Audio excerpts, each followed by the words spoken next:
Thank you for listening to NPR. How do you feel about quiche?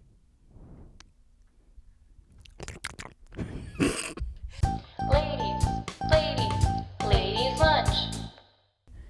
Hello, and welcome to Ladies Lunch. To continue our conversation from our last episode, we are still not sponsored by Panera, but we will be eating Panera on today's episode. But I'm a little disappointed with my Panera because I asked for emerald greens and basil, and they gave me 2 leaves of I don't know which, so we'll go on this journey together. And we have 2 cameras now. Whoa. I know. And we're joined today by Afton. Hello. And Jacob, who is off camera and is also leaving. I'm off camera and we'll have to leave soon. Yes.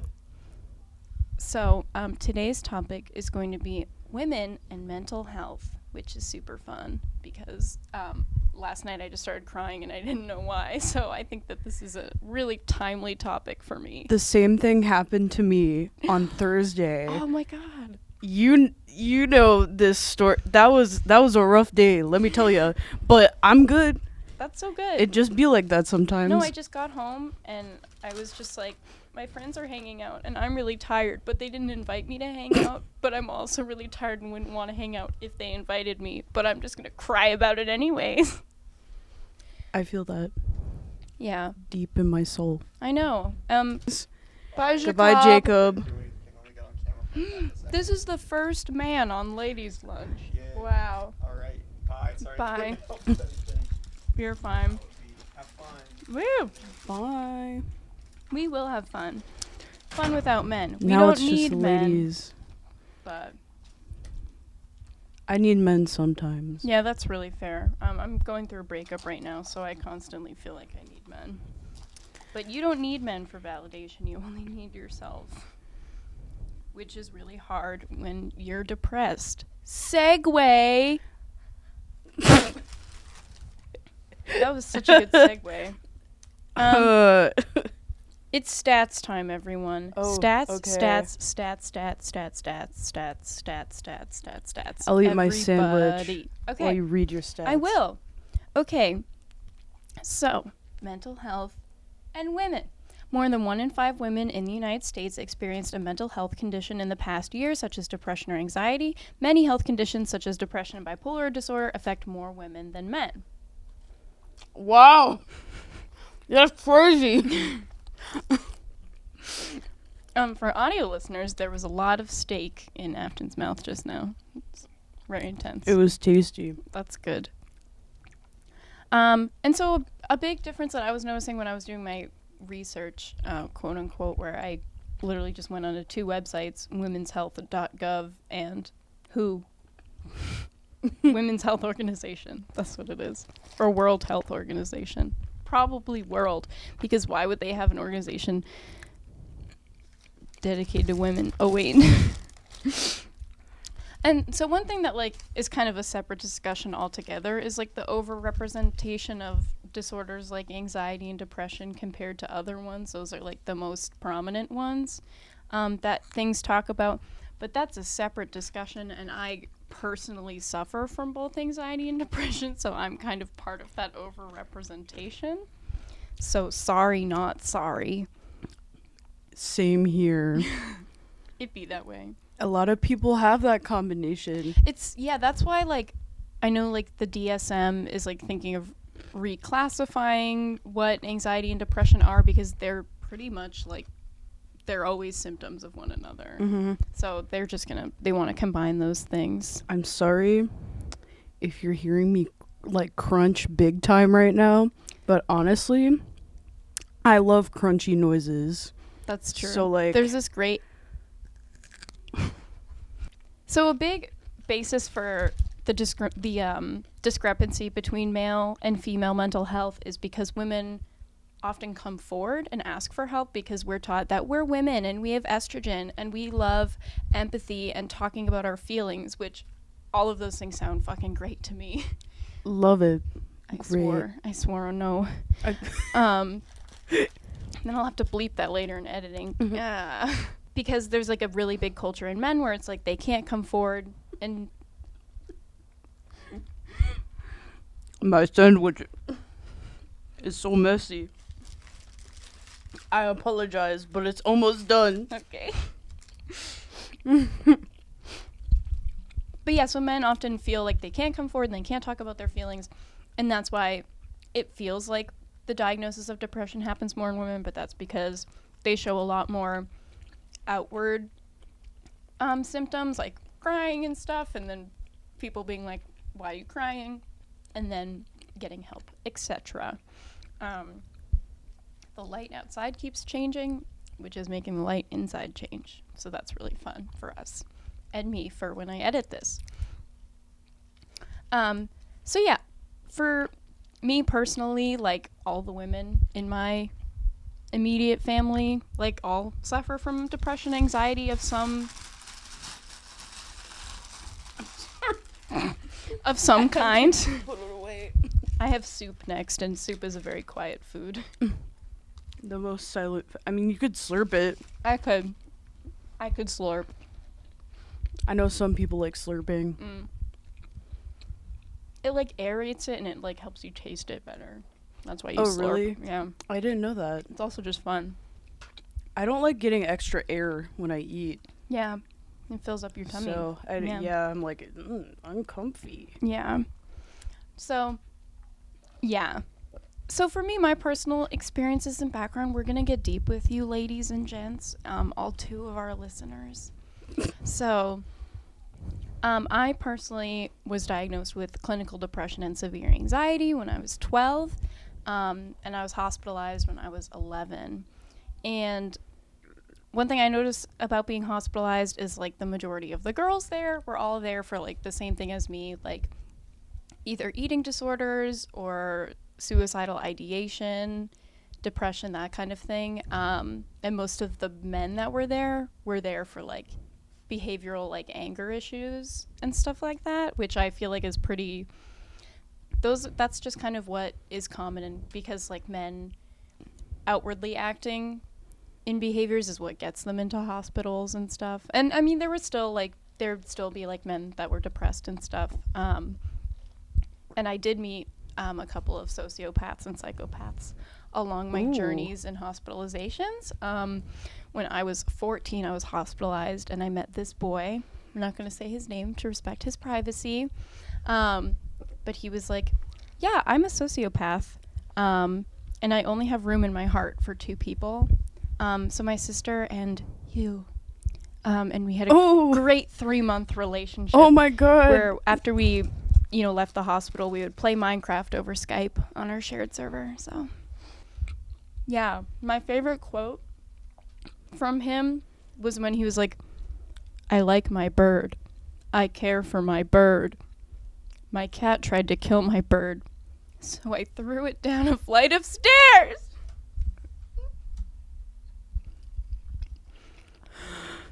Okay. Oh my god. I really like cats. Oh no. So that was really hard. That's awful. Yeah. Okay, well, I'm glad that cats are like bendy, because that could have gone really poorly otherwise. This was so long. It's like I don't remember if the cat died or not. I really hope it didn't. That's awful. Yeah. But yeah. So, anyways, like a lot of hospital experience, and another thing is that women are overly medicated compared to men, because a lot of doctors will just kind of be like, "Oh, woman, you're hysterical. Take these pills, and you'll be fine."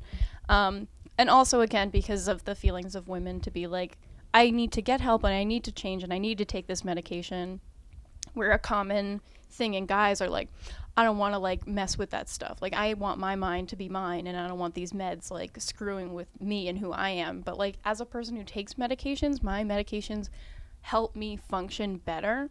And like, it's totally valid to be like, I don't want to take meds. I just don't want to take that route. I don't want to be dependent on anything. And like, I love that. And when I was younger, I was like, someday I'll study abroad in Paris and I won't need my medications and I'll just be thriving. But it's like I have a biological deficiency in serotonin, so it would be impossible for me to be happy without them. Yeah. So we do care for them. I think I feel like taking medication makes me feel more like myself, if that makes any Yeah. sense. Because especially if you have a disorder that's like onset from something, Mm-hmm. it could be like a huge just like change in your personality. Yeah. And people are like, I miss the old whatever. Why aren't you like this anymore? So you're like, oh no, it's like a barrier, and the medication like takes it away, and so you're you again. I almost ate this microphone. That was a sandwich. Crunch. No, I don't want to eat it. I don't know where this has been. So, yeah, let's look at some more stats.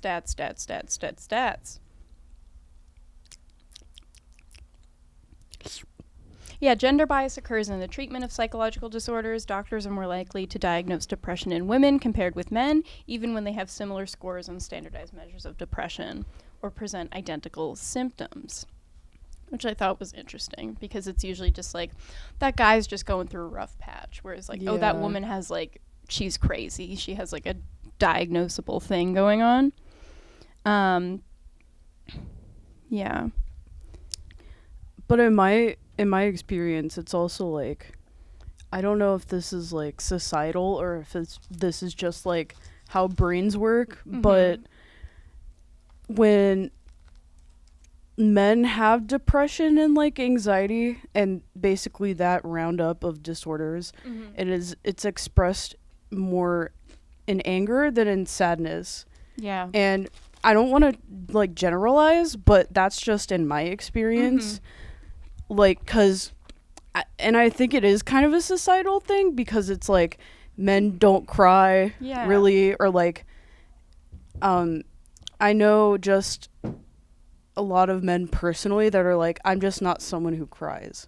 Like, that's not something I can do even if I wanted to, which I think is interesting. I wonder if there's like a biological thing to that. Yeah, the science of crying is something interesting, and like we've talked about it briefly in like my psych classes, but I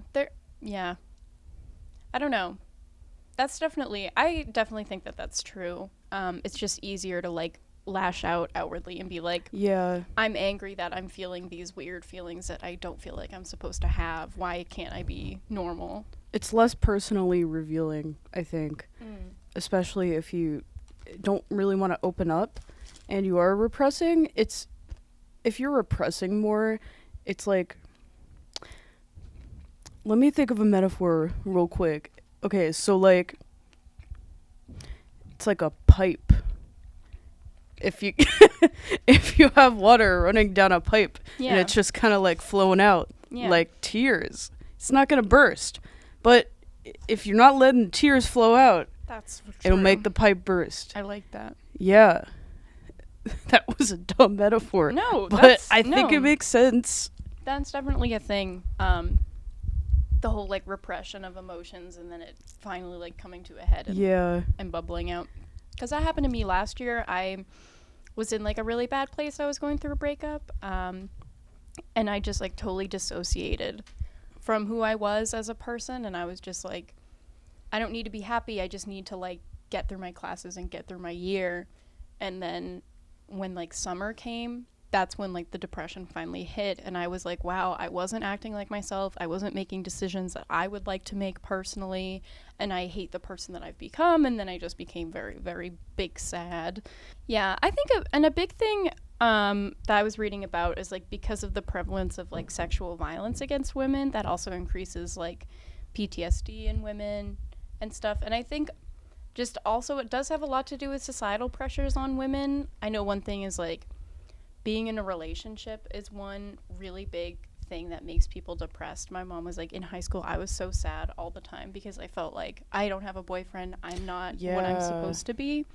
And I know for me, I feel that way a lot, but I feel it more because I personally am like, in order to be validated, like a guy has to love me, but it's also like, I should also love me, but that's separate. But I think it also has a lot to do with that. But then it's like when you do get a boyfriend or you do like see guys and it's like, oh, she's a slut because she's like seeing all these guys. So it's like just kind of a cycle that feeds onto himself. And that's why eating disorders and depression and all these things are so common in women. I feel like I'm talking out of my ass here. At least you're talking. That's true. Yeah, I mean, I've always been like that, I think. Mm-hmm. Maybe. Yeah. I mean, for as long as I can remember, I've always been like, all of my friends, like, even in elementary school, like, when people would have boyfriends, but it was like, it's not your boyfriend, but, like, boyfriend. Like, all of my friends would just keep getting boyfriends, and, I was like, why can't I get one? Because, you know, it's like, what's wrong with me? When you're that young, all your relatives, like, gas you up big time. Mm-hmm. They're like, wow, you're so pretty, so blah, blah, blah. And so I was like, why does no one like me? My aunt I'm said, so great. My aunt said I was cute. That's like those shirts that are like, my mom says I'm pretty. It's like, At least my mom thinks I'm pretty. yeah. So I thought, I was like, I guess I was like the elementary school girl version of an incel, because I was like, I deserve a boyfriend. Yeah. Why can't I get a boyfriend? But yeah, so that lowered my self-esteem real quick, Yeah. and I don't think I had a boyfriend until I was like 15 or 16. Yeah. Yeah. I mean, I so- have friends that like have never Yeah, me too. ever, and I'm like, I mean, that's also fair. Mm-hmm. It's because it's like not all people are like actively looking too. Yeah. Like the thing about like moving here is like, oh, there's like all these dating apps now, and you're in like a pool of like larger people. You know, in high school, it's like I went to a school like 1,000 kids, Mhm. so it was like a lot of people, but also very limited. So it's like, and also like you have classes with these people more often than Yeah. like college, where it's like super random to like, and like, I don't know, I wouldn't want to date people from my classes unless it's like a lecture class and I could just stop going. Also, like, everyone's in different stages of life Yeah. at college, and you don't know, like, where you're going to live, or if you're going to, like, get your master's, or you're going to grad school, or are you going to move, like, what's your job going to be? Because, I don't know, when I think, oh, I'm going to sneeze. Ooh. Okay. Yeah. That was such a good sound. Thank you. I'm so glad there was a mic so close to that. But I'm always like, I'm scared to get into like a relationship that I think about long term, because it's like I'm a person who's very willing to like change what my plans are in order to suit someone else. Oh my god, which yes. is awful. No. And I should stop doing that, but I can't help it. This is my whole year.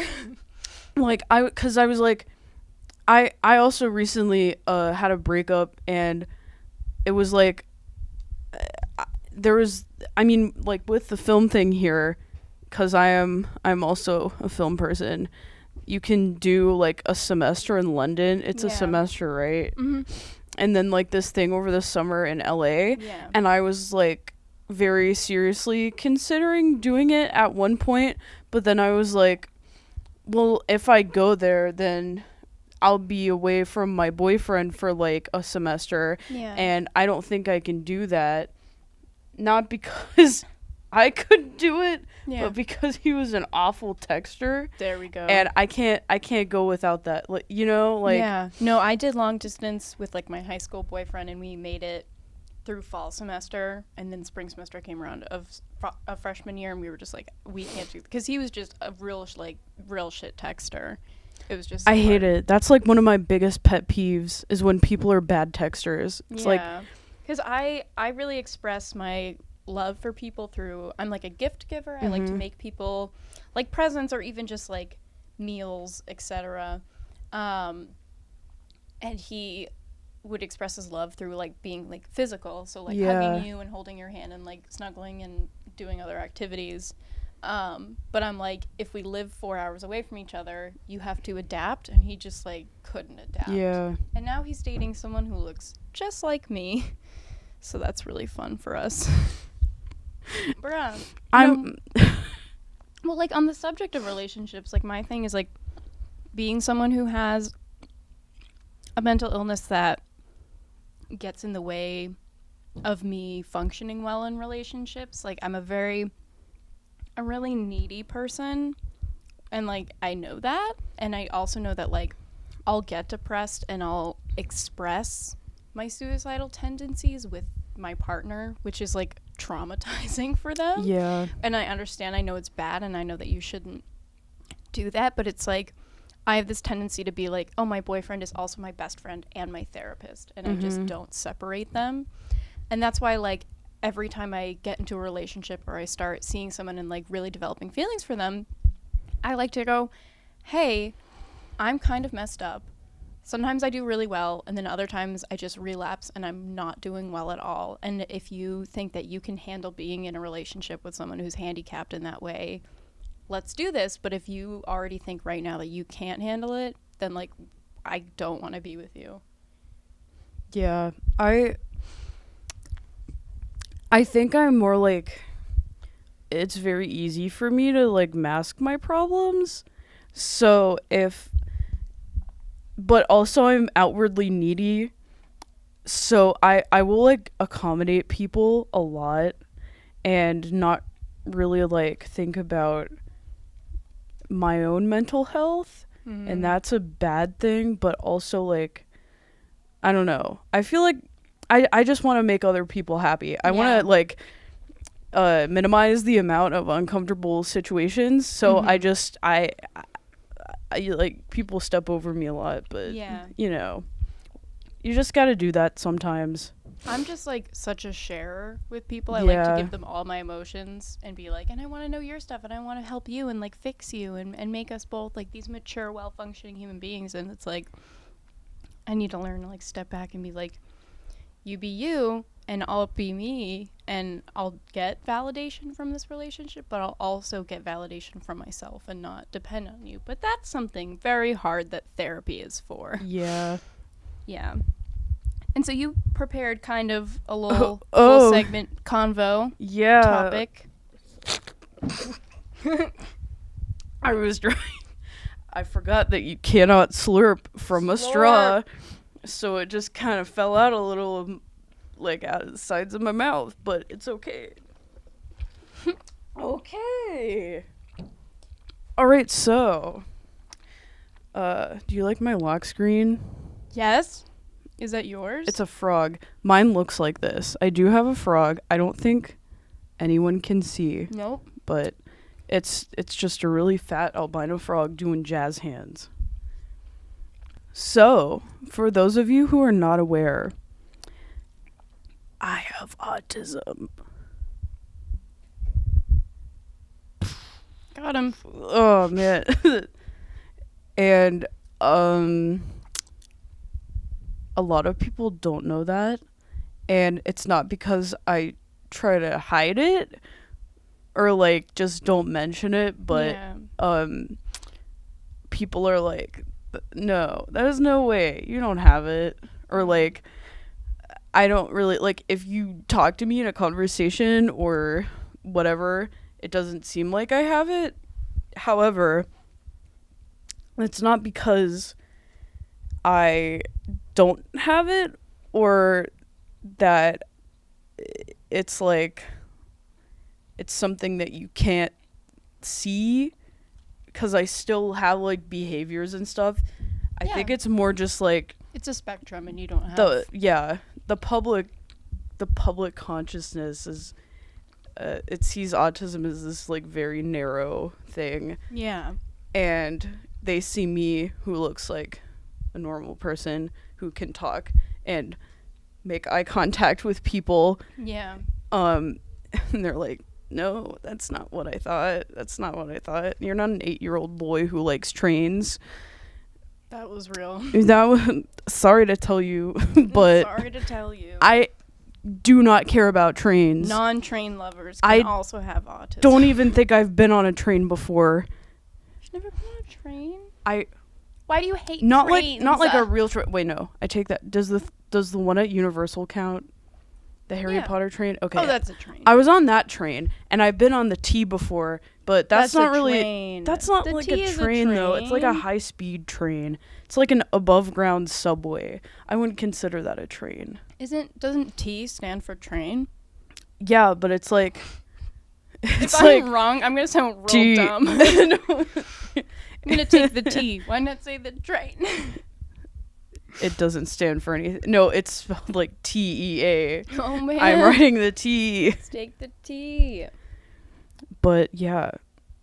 I mean so let me disprove some of your misconceptions or stereotypes with a list. Cast off your preconceived notions. Okay, here we go. Here's the autism T. I'm bad at math. I hate math. I don't care about numbers. Everyone, like, whenever I go on an internet test for autism, it's always like, I have a fascination with numbers, true or false. I'm like, I don't know any person personally in my life with autism who likes numbers. I don't know where that came from, but I do not care about numbers. Dustin Hoffman really ruined Rain Man Restaurant. ruined my life. I have actually been to the restaurant in Rain Man. I haven't seen the movie, but I know there was a restaurant in it. Yeah. It's in the city where my mom grew up, so we went there one time, and everyone in my extended family, like my grandma, she was like, "Oh, we're in the Rain Man restaurant. Maggie, don't you feel special?" I'm like, what? I have no connection with... What does he even do in that movie? Numbers? Math? Yeah, he's just like a savant, but in like math specifically. So he's like really good at like probability and stuff. Oh, okay, yeah. I'm not that. No. That's just a flat out no. I think that's what it is that like messes with people, that when they think of like the savant portion of it, they're always It's like, always like numbers. Or that you are going to be a savant. I'm not a savant. yeah. I'm not really good at one thing. I think I'm good at some things, but I'm not like fantastic at really You're anything. good at doing your own thing. I just do my own thing. But it's not like I mean, I guess I'm smart, but I'm not like I got into college at age 12. Pitt, so Girl, I'm not young, Sheldon. That's also something that makes me mad. yeah.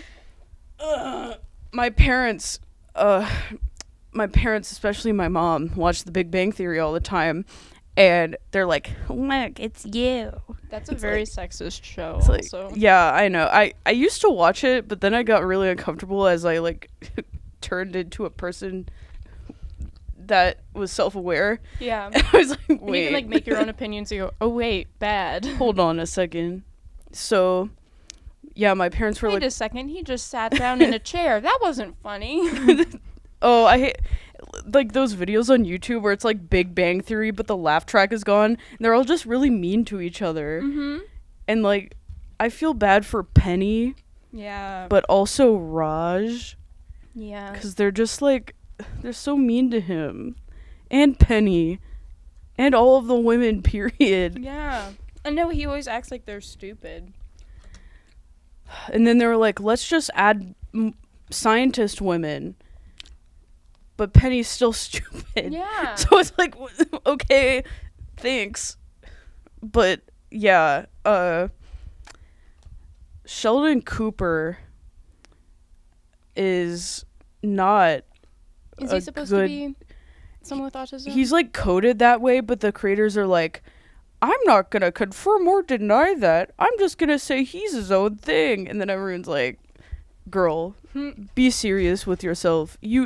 It's like, You're it leaning is on obvious. stereotypes Yeah. to make a character. So, yeah, that's another one. Everyone I talk to, like, whenever I mention that I have autism, they're like, you don't look like you have autism. And, like, is there it's Yeah, not is there like a look? Like there's not a look. It's a brain thing. It's You're not a it's not a man. body thing. I'm not a man. I'm not 8. I'm not a child. I'm not your 8-year-old cousin child who likes trains, which is the exact answer I get every single time. I'm like, do you know someone with autism? They're like, yeah, my cousin likes trains and he's 8. Yeah.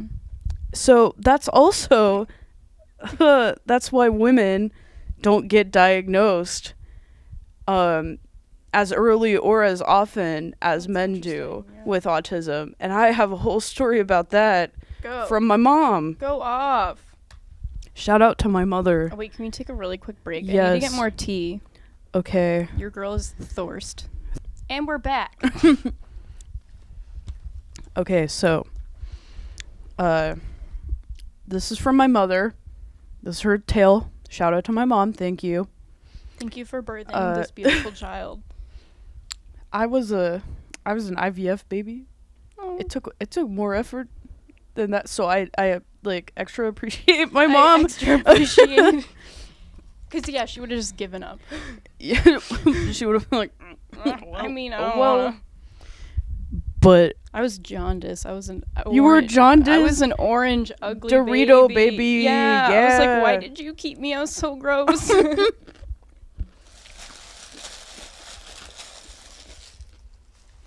There's a picture of like my dad holding me and looking at me, and I'm like, I look like an alien. I hate when people post pictures of their newborn baby and people just straight up lie to them. They're like, "Oh, he's so cute." It's White like, babies are so ugly. no, babies are ugly until they're like 2 months old. No, that my thing is like with white babies specifically, they're like splotchy and Yeah, weird they get all little- red. They look like those Sphinx cats. Okay. Yeah, That's what it is about white babies in It's like- particular. If you're so pale that you can see like what was that? I spilled some tea. Oh no! Spilled the tea. And that's the tea on babies. Yeah, and this is baby tea. My mom. Because not all women are obsessed with babies. I hate babies. I hate them so much. That's my sister. She's like, they're aliens and they're not supposed to be here. I was like, but you baby. I was once a baby. Believe it or not. I was once a baby, but then when I turned into the age in which you were supposed to, like, move or walk or crawl or do motor skills, I didn't do that. My mom was like, wait a second, something's not right here. Yeah. So,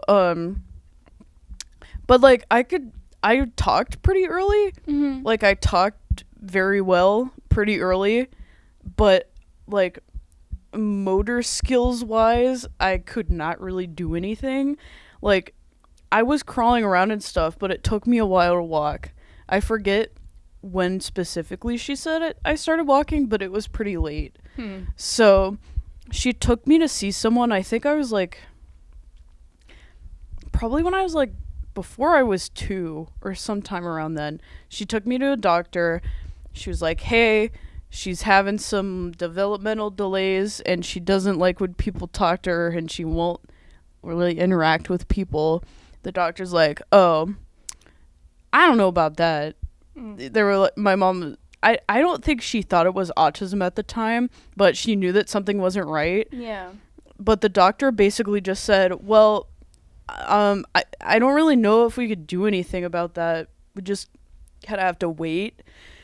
But you could take her to occupational therapy. So one of my biggest problems around the time I was like preschool age, like before preschool age, like just kind of like ages like 2 to 4 or 5, I couldn't grab things really like well with my hands.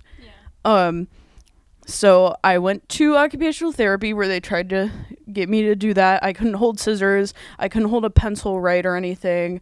My mom told me a story of like one time I was, not one time, this is just a general thing, I guess. I would always, like, you know those toys where it's like you put the blocks into the holes and Yeah. stuff? Or like those skills where you, Like the circle goes in a yeah. circle, yeah. or the just like any toy that's like baby learning toys. I was always like really behind on those. Yeah. I'd be doing like I'd be like 2 2 or 3 or something, and I'd be doing like the 18-month-old baby toys. Yeah. And I still wouldn't be able to do them right. Mm-hmm. But my mom could tell that I knew like what to do. Yeah. I just couldn't figure out how to like physically. yeah, and that comes in later. Mm-hmm. But yeah, I went to occupational therapy, and I don't think I have like very positive memories of that because they always made me play this game. It's called Hi Ho Cherry-O. It was like it was like a board game, but like not a board game. Do you know what do you know what Hi Ho Cherry-O is? No. They had little cherries, and there was like a tree, and I just remember they kept making me pick up the little cherries, but I couldn't because I couldn't feel anything. Yeah. So I was just like, eh. Like I tried to grab them with my whole hand. They're like, no, you got to use these 2 fingers, and I was like, ah, because I couldn't do it, and I couldn't hold a scissor, and I couldn't write. But I still hold my pencil wrong to this day, by the way, so I guess that didn't work. But my handwriting has always been fine, pretty good. Yeah. So, but I guess it was the end of the world if I couldn't hold the pencil right. So, yeah, but I did that, and then they were like, I guess she's fine now. So that happened. And then I moved to the city where I'm from currently, and I went to a new school. And when I went to that school, the teachers, like, they were like, something's not right here. They talked to my mom. They were like, I know she's smart, but I don't think she knows how to process things physically. So I got tested because they were going to put me in, like there's a gifted program at, like, one of the schools I was going to go to. So I got, like, evaluated by a psychologist. So I did the test, and I got into the gifted program, but the psychologist lady talked to my mom. She was like, yeah, it must be, she said this is what I remember, like, almost word for word from what my mom told me. She said, it must be so frustrating to be her because she's stuck inside her own mind. And I was, and that still kind of resonates with me, but my mom was like, then I just kind of understood what was going on. But again, she didn't say anything about autism. Yeah. Because it's like, what my mom suspects is that I was not doing the stereotypical autism things. Yeah. Even though I had signs of it. Yeah. But, you know, I wasn't not talking. I wasn't having temper tantrums and screaming all the time. Yeah. I was verbal. I was very verbal. So, yeah, but the evaluation lady did say I was at risk for ADD.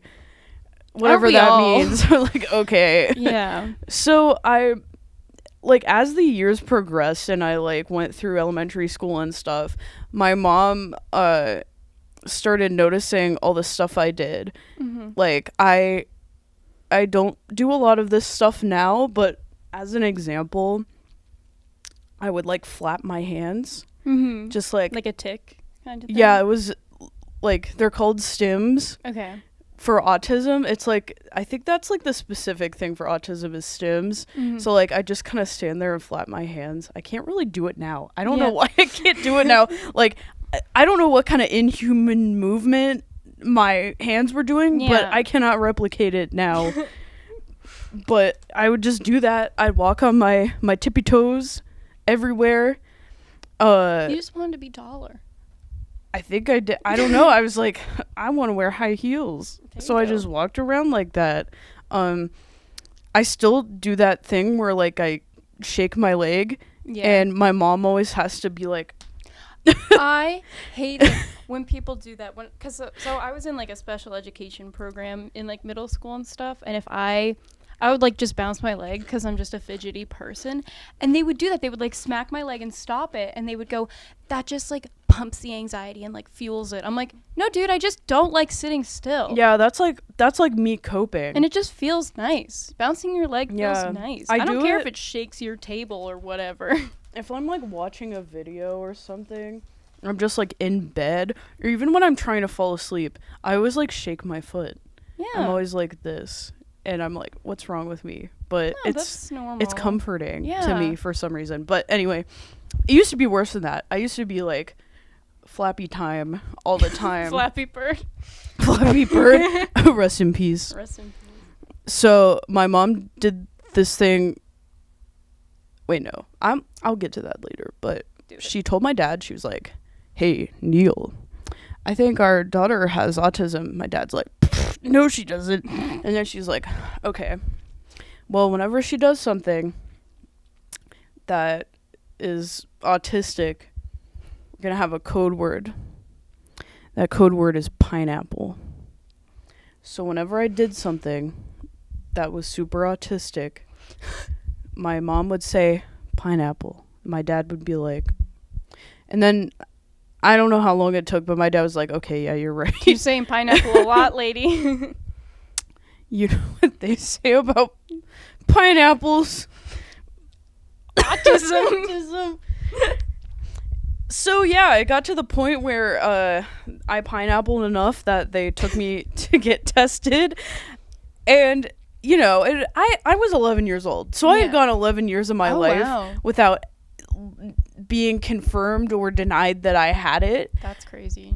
But my mom hadn't even told me. This was like her thinking to herself, because I guess if she had told me, then it'd be like, then you'd get even more in your own head. Yeah. And be like overanalyzing everything you did. So right before she got me tested, she was like, "Oh, there's a chip in my throat." Oh, I ruined that moment. All right. Die on the podcast. Do it for the clickbait. I wish. No, that's bad. That was a joke. I promise. But she was like, "Maggie, I think you have autism." And I was like, "What's, huh?" Because I knew what that was. Yeah. But in my head, it was like boys that yell and then get taken away during recess. Yep. And put in the special corner. And I was like, that is not me at all. I don't understand. I don't need no corner. And I was like, "No, I don't, Mom." She was like, "Yeah, I'm pretty sure you do." And I was like, "No, I don't. Don't take me to get like, I really did not want to have it.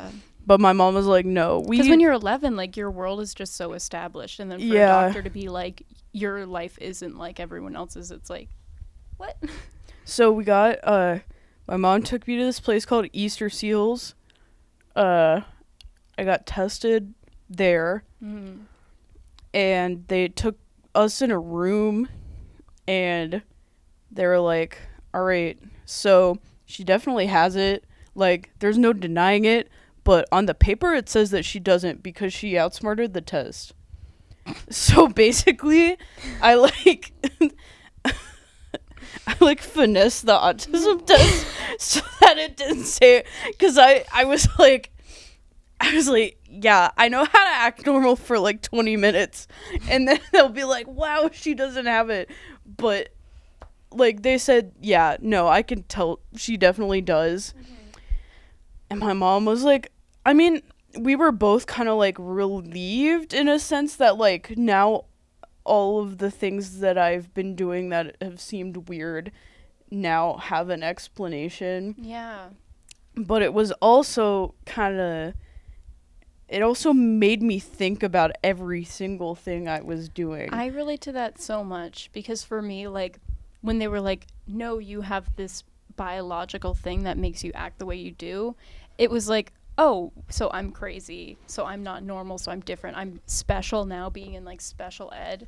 But it was also like, oh, so there are all these like things that I do that hurt me and hurt other people that I don't have to keep blaming myself for anymore. Mm-hmm. I could be like, it's this thing that lives in me and like messes with my life. It's not something that I'm doing wrong. It's just something that I can't have control over. I don't know. It's kind of relieving, but it's also like, yeah. It also kind of made me have like an existential crisis because if I did something that people didn't like, I was like, is this me? Is that me or is that the autism or is it both? Because I don't like, I was awful like with I offended people, and I still kind of do sometimes because I wasn't really sure what the right things to say were. Like, honestly, if I could describe what having autism is like, it's like if you go to like a random foreign country and all of their customs are different than yours and you have to like live there for a while, so over the time that you live there you kind of like understand like what their way of life is. But the whole point is that like you don't know when you come in, and I don't really have an inherent like social blueprint like that everyone social else has. norms, Yeah. So I had to like learn that as I got older, which is why a lot of people will say to me like, wow, I think you like grew out of it, but I don't think that's true. No, I think it's more just, coping. it's more coping for me, and like now I understand how the world works as I get older. And that's what I hate about like mental illness, because people, like when I transitioned from being in an alternative high school for people with behavioral disorders to going to the mainstream high school, people were like, well, I'm so glad you're all better now. Because I wasn't. I hate that. Like, just because I wasn't actively cutting and crying every day, like that doesn't mean I'm like all better now. Yeah. It just means I'm coping better. I know how to cope. Yeah. And like you can and it's hard to like relate something like depression or anxiety with autism, because it's a different thing they're totally altogether. different, yeah. It's like I'm gonna use another metaphor because I'm really feeling the metaphors I today. really liked the foreign country metaphor. I think that's a really helpful way of thinking of it. Autism is like you're building a house. Like the foundation of the house is kind of weird, but whatever. It's like a non-traditional foundation, I guess. Yeah. And then like you start building a regular house on top of that. So it's like the things in the foundation don't match with the things on top. And then that creates problems like a pipe burst, or like the insulation is wrong. And that would be like anxiety and depression because they stem from the autism. Like autism is not a symptom or something that someone... It's not something that I have. It's like something that I am. It's not like a personality category. Yeah, it's not a personality category. It's not like... It's just I am like hardwired like this. Yeah. It's like being a man or a woman. You could be... I don't know where I was going with this. Yeah, we can cut that. Like, yeah, so it's not like I can just grow out of it or whatever. Yeah. This is just the way I'm built and the way I am, and that's why there are so many different types of autism that someone could have. Yeah. Because it used to be called Asperger's, like this type of autism, but now it's just called like autism spectrum disorder or something, and I hate the word Asperger's, so I just say I have autism. Yeah, that's good. So, and I think it's like whatever DSM is the newest one. It's not Asperger's anymore. Yeah. But, yeah, I felt so bad. There was a kid in my elementary school who like had Asperger's, and people would like make fun of him because it's like Asperger's. Yeah. I would make fun of them too. Well, when you're like 8 and you're like, yeah.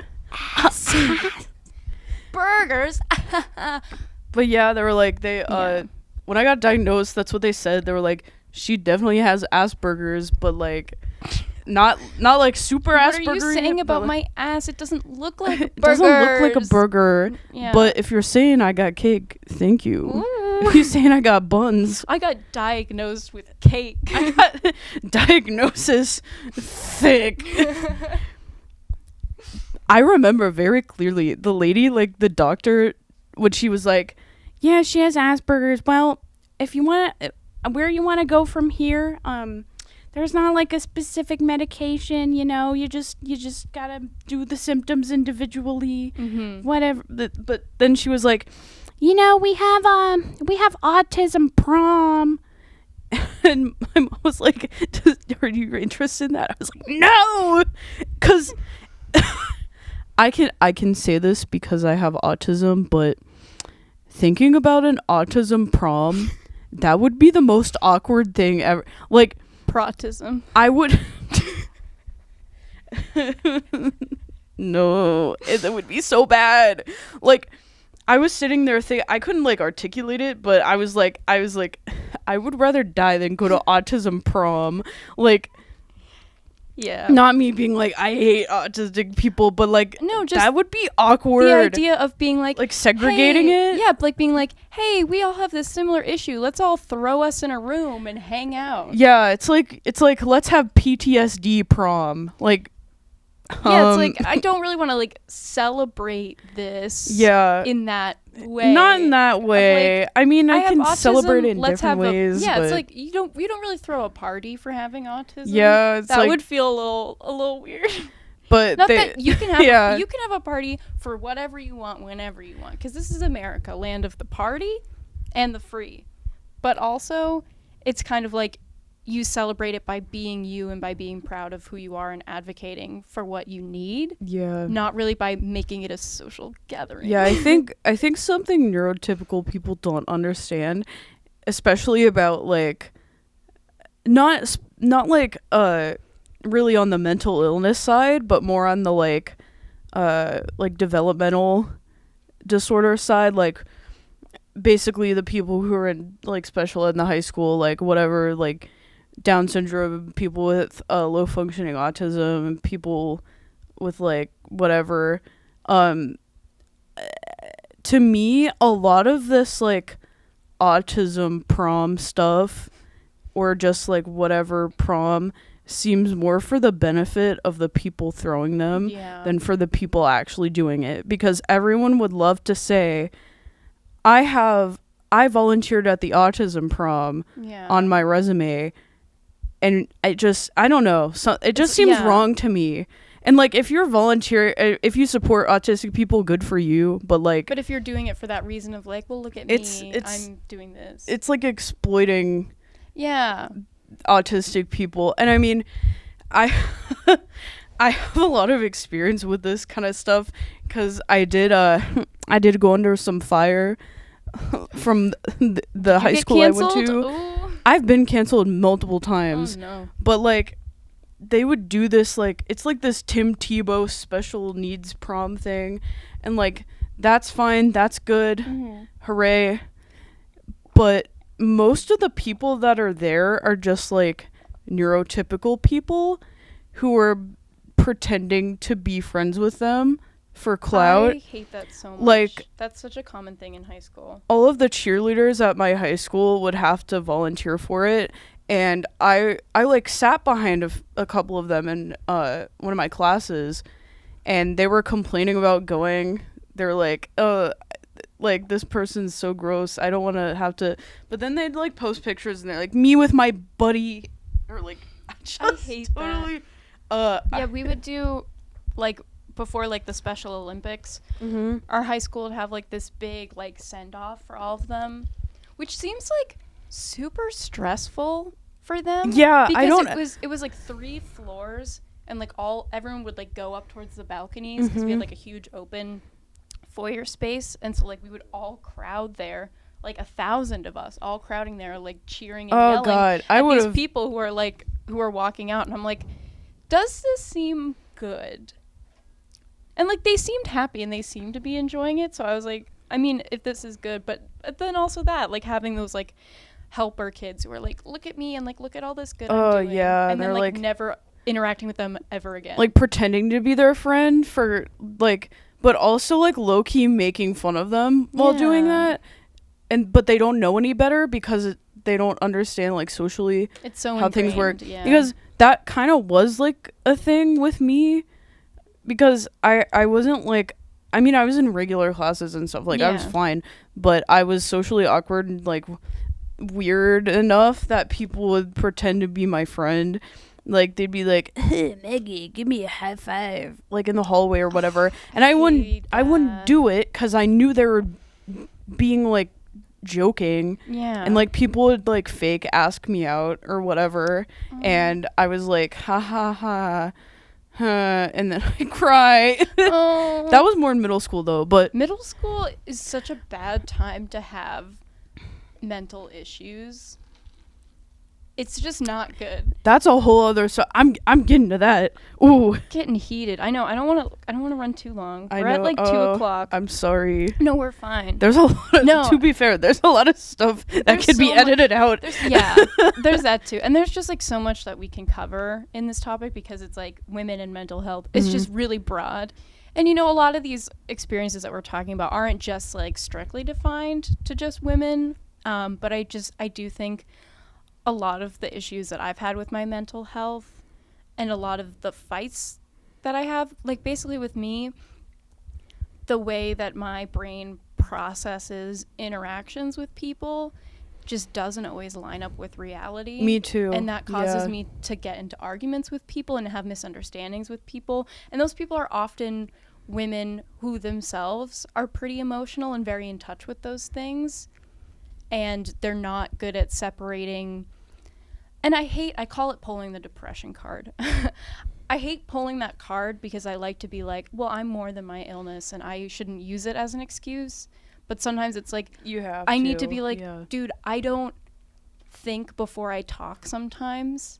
I'm an impulsive person and I don't think through things in the moment the way that a neurotypical person would. So it's like, I don't know. It's hard. Like a lot of my arguments are like over like really petty shit that like, not to generalize, but things that girls would pick out and care about more than guys would. Like I'll get girls be like, oh, you said this thing 6 months ago and that really bothered me and I'm gonna like pick this fight now. And I'm like, usually a dude would just kind of like let that go. Yeah. Well, not to say that there are dudes that hold on to that stuff and throw it in your face. But I have gotten to a lot of trouble, not with teachers or whatever. I've never had like behavioral issues, but with like people my own age, like my peers, because if something bothers me, I will let someone know and I won't sugarcoat it. Yeah. I will say, like, that's me. In high school, I was on the speech team and we were all doing speeches to everyone of like why we should be the captain or whatever. So I did my captain speech and basically what I did was I said everything that was wrong with the team. And after I did it, they're like, okay, you're not going to be captain with that speech. You know that, right? Like that was so negative. But then everyone acknowledged that what I said was true, and then they fixed it. So, I mean, I'd rather do that than, like, pretend that everything's fine just for the sake of being positive. And that's also, like, I said, like, every time I say something, like, on Twitter, I have the reputation of, like, she's always got something to say. Like, yeah. I have a platform. Yeah. I'm gonna say things that I think. For me, it's like I was just like bullied so often, and like people would just kind of get away with it. Yeah, that's what I had to like start saying something. It would be like, you're just being sensitive, or the school would be like, this isn't our biggest priority right now, or let's just throw you in an alternative high school where you're not our problem. And so I got to the point where I was, now whenever people like throw bullshit at me, I just kind of take it and I go, this is not what I want and this is not how I deserve to be treated. You take that back immediately or I will not talk to you. Because it's like, I don't have to be surrounded by people who don't treat me the way I feel I deserve to be. And I don't know, and that's just like kind of what a life of all of this stuff has gotten. Like the biggest word for me has always been like self-advocation, because my school system was just so shit at caring for people with special needs. They were just really, really bad at it, and they were just like, you're just an issue, you're just affecting, you know, all of our stuff. Like, you're not a football player, and you're not someone who's like helping us monetize our organization. You're just getting in the way, and we'd just rather not deal with you. Or like with friends just being like, you know, you're just bringing us down. And like, I got that all the time. She's probably not even listening, and if she is, I want her to hear it. I had a falling out with a friend last year where she was like, I was like, can we meet and talk about this in person? And she's like, I don't feel comfortable with that. And I was like, why are you giving up on our friendship? Like, as in, like, refusing to see me and talk to me about this. And she was like, I didn't give up on our friendship. You are by pushing me away. And, like, that logically makes no sense. And it hurt because it was like, I'm trying so hard to get you to be in my life actively, and you're saying, no, I don't want that.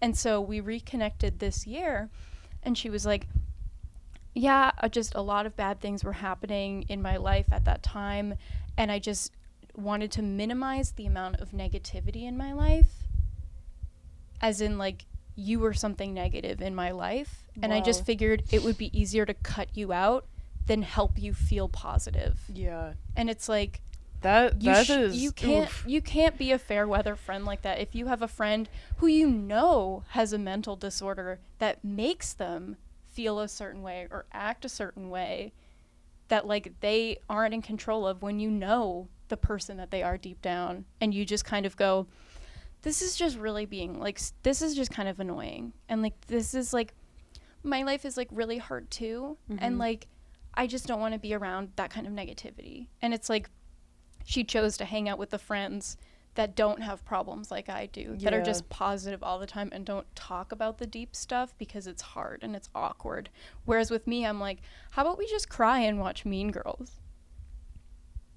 I'm not saying that one lifestyle, I'm not saying that partying and drinking and only talking about the good stuff is better than crying and watching Mean Girls and baking cookies together. I'm not saying that one is better than the other. I'm just saying that they're different and that one is better than the other. I have like a story that's the opposite side of that. Like, not like opposite, like, like you're wrong, but like a different situation. So this is an interesting story. Yeah. And it's very recent. So I live alone right now. I live in Tower C. I lived there my freshman year. I didn't always live there though, because I used to live in Tower A and I had a roommate. And you know, like, going into it, we were both like talking to each other about like, oh yeah, we both have mental illness, all this stuff. But hers was like, I mean, she didn't have autism, but she had like depression, anxiety, whatever. She had an eating disorder, like she's hospitalized for a while, and I was like, okay, cool. Like, she was like, yeah, I'm recovered, blah, blah, blah. I'm like, yeah, I'll be here to support you and stuff. So we started living together, and it was like fine and good. But then it became like she was super dependent on me, and it was taking a toll on my mental health. Yeah. Like, that, and that's fair. When it gets to a point where you have to be that person's therapist and that person's carer, like, that's when the line is crossed. Like, she was trying to be my mom, but also she wanted me to be her mom at the same time. Like, if I went out with someone who wasn't her, she got really jealous, and then she'd like text me, she's like, where are you? And if I was out late, she'd be like, you should probably come home, you have class tomorrow, or like all that stuff. And I'm like, I am not your child. Yeah. And I'm also not your mom. And because she was like, and then she would like do this thing where she held her eating disorder, because she did say she recovered, but she was like, she always said, I'm relapsing, I'm not gonna eat with you, I'm not gonna eat unless you eat with me. And like stuff, like if I left for like a weekend to see my parents, she'd be like, I didn't eat the whole weekend because I was waiting for you to get back or something. And then one time that's like just manipulative. I got back, and she was like, look, I was so depressed I started cutting again. She showed me all her like, and I was like, okay. And I didn't, again, this is probably like a part of the autism too, but I wasn't super sure what was going on, or like if any of this was even bad, because I was like, I had never lived with a roommate before. I'd never tried like sharing a space with someone really, and I was too scared to bring up stuff and like cause conflict. And because she would also just do like typical like bad roommate things, like she didn't do the dishes or anything, or like clean up, whatever like that. So that was annoying. But I felt like she was always complaining about stuff I did, and then I changed it, and she was jealous of, like, because I was with my ex at the time, and I'd like go over to his house and stuff, and she'd be like, you should stop staying over there because that's not good. And I'm like, why? I have all A's, I'm doing well in school. She's like, well, you shouldn't be doing that because I'm your friend. And I'm like, I live with you. Like, we see each other a lot. And then she'd start doing this thing where she guilt tripped me basically whenever I went out like with him, and it would force me to like invite her out with us. So then she'd complain about third wheeling, and probably like the worst thing. And that's like understandable. That happened, yeah. For like, if someone's like like if you're using your poor mental health to like manipulate someone. With me, it was just like, I was really down because I was kind of lonely, and I was like having issues with like my ex that would kind of like bring me down. And I also have this thing that's kind of like deeply rooted in like trauma from middle school, and she just like kept canceling plans with me last minute, and that's a really big trigger for me. Me too. Just like I hate that. Oh my like, god. In high school, people would like make plans with me, and then I'd get all dressed up, ready to go, and then they'd cancel. People flake on me all the time. That's why I had like a mental breakdown on Thursday, because I had 3 people cancel plans with me, and because it feels like such a rejection of you. Yeah. It's so hard to go, okay, well, they have their own stuff going on. It's like, no, they canceled because they don't like me and they don't want to spend time with me. And so like I'll come up with all these ways. I'll be like, oh, you're tired, then like I did it last night and I felt so pathetic because my friend was like, oh, well, I'm tired and I just need to rest. And I'm like, oh, come on, like I'll bake you cookies and I'll make you tea and we'll just like watch TV and like snuggle and just hang out and stuff. But it's like, it's because it's just, you don't want that rejection because it feels like a rejection of you. And that's why, and that just really bothered her, that I like it, because I told her, I was like, hey, just in the future, if you think that something's going to come up that's going to prevent us from hanging out, like, could you have to warn me? Can you just not make those plans with me, because it really hurts my feelings? And she's like, stop acting like I'm trying to like hurt you on purpose or do it. And I'm like, I'm not saying that. I'm just saying this is a behavior that bothers me. If you could just not exhibit it around me, I would really appreciate it, because I appreciate our friendship and I want it to continue. I'm not saying you're a bad person doing a bad thing. I'm just saying, if you want to cancel plans with people, just don't make it me. Just don't be that friend towards me. I get that things come up, but it was like 3 times in a row that it happened. Yeah, that's... And one of them was like this play that I wrote that I really care about, and my friend group that I stopped talking to shortly after, like, decided not to go to my thing and went to the football game instead. Oh. And mine was like a once a month thing, or like, I mean, it's a once in a lifetime showing of that play, whereas the football game happens like every week in the fall, and they still have like 2 more years of school. So I was like, why would you not support like your friend's thing? They're like, well, I like football more than I like theater. I'm like, oh, okay. That sucks. You like That's going to stuff awful. that you care about more than supporting your friends. Yeah, I